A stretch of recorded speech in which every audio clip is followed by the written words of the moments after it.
Fiberwerx wide body fenders, right? Awesome. They are. Until you realize what is exposed underneath. So off-roading, the whole purpose of getting these, pre-runner look, off-roading, the ECU is completely wide open for damage from debris, dust, you name it. So what are we going to fix that with today? Stay tuned for more.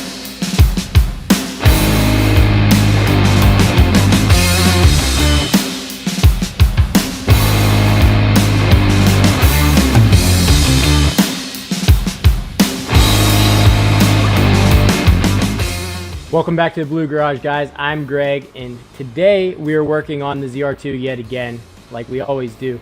However, we're going to fix an issue. I do love the carbon fiber wide body fenders that I got from Fiberwerx. Looks awesome. I think makes the truck look more aggressive, but we're going to fix the issue underneath.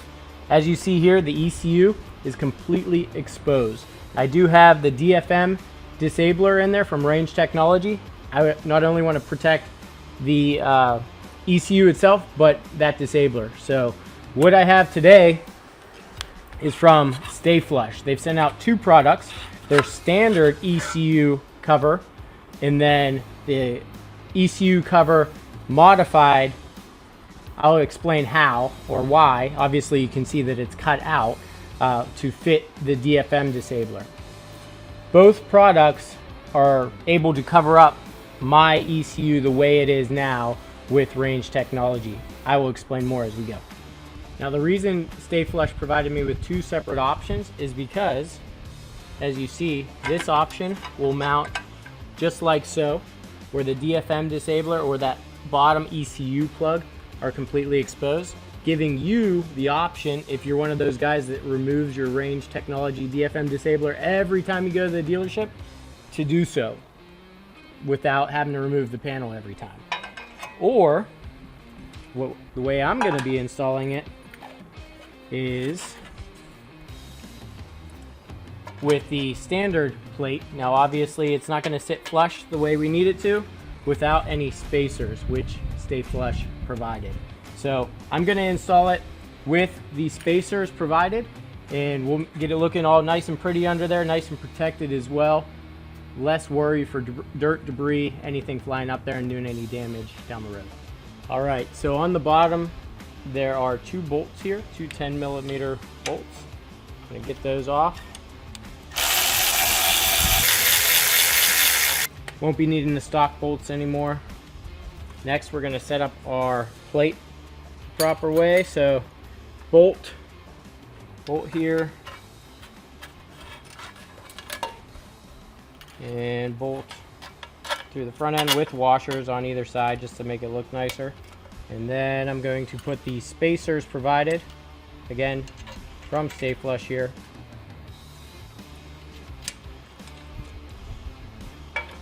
on the back side.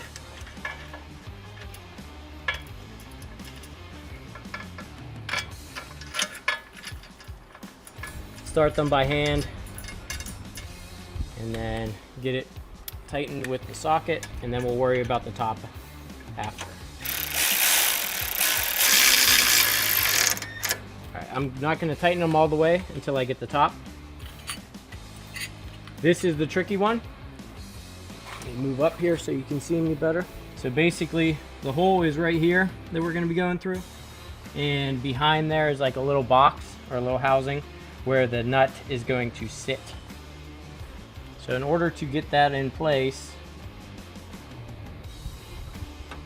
we need to go through the back with the spacer first.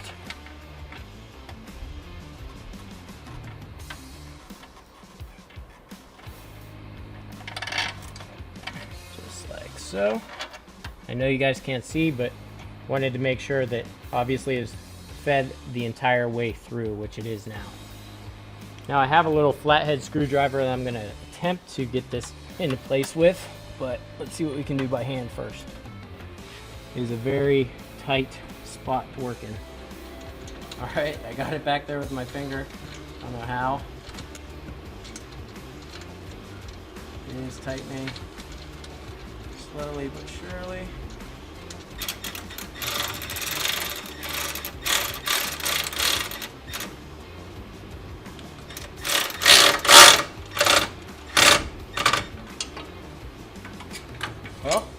That ended up being really easy, guys. However, I guarantee it's not going to be that easy for everybody, just because bigger hands might be more difficult to get back in there.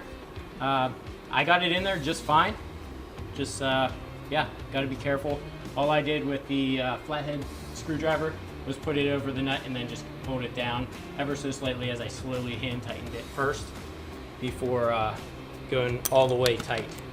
Now that that's done, tighten your bottom bolts all the way.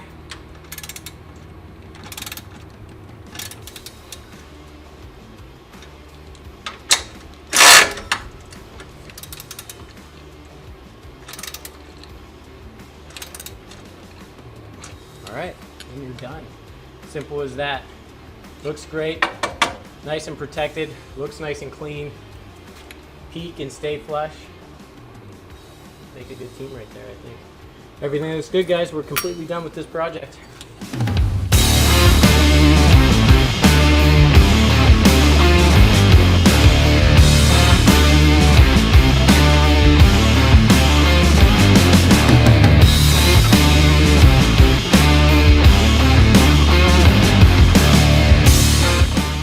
Well, guys, another install done. Thank you guys at StayFlush Motorsports. Looks awesome. Looks nice and clean. What do you guys think? Did they hit a home run with this? Is it worth it? Does it protect the ECU properly? I think so. In my honest opinion, it's something I would do all over again, given the chance. And yeah, there's other alternatives out there for those of you that want to remove your DFM disabler every time you take it to the dealership. Maybe you're scared of voiding your warranty. Maybe you have that one stickler out there at the dealership, that service writer that just won't cut you some slack, won't cut you a break. Tell them to look up the Magnuson-Moss Warranty Act. As long as it doesn't cause an issue, then you can modify your vehicle. Well, anyways, that's just a recommendation. My words aren't, you know, gospel. But yeah, let me know what you guys think. StayFlush, I think you guys hit a home run with this one. Thank you guys. Thank you all for tuning in. Hit that subscribe button, hit that like button. I'll see you guys next time.